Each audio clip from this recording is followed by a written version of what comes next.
This is the shed from Manscaped. And what do you do in the shed? You store stuff in the shed. And this is a really attractive shed. I gotta say, the shed in my backyard looks nowhere near as nice as this. And one of the reasons that is because this is actually made of PU, let's just call it fake leather.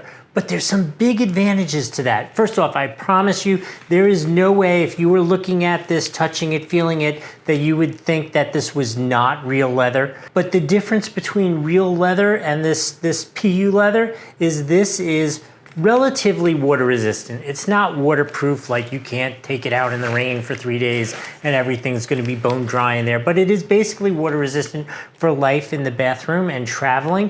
And in addition to that, because it is kind of like an artificial material, it is less sensitive to getting like gross and worn out and smelly and all those kind of things. It's pretty darn safe and resistant. It's not going to get smelly and worn and all that kind of stuff. It's just simply going to dry and look like this again. It's really nice. If you happen to be thinking about getting this as a gift for your guy, what a great way for him to organize his bathroom stuff and travel and trip and not look like a mess or in a plastic bag or in a pile when you're going through the airport and they're going through his bag. How much nicer is this?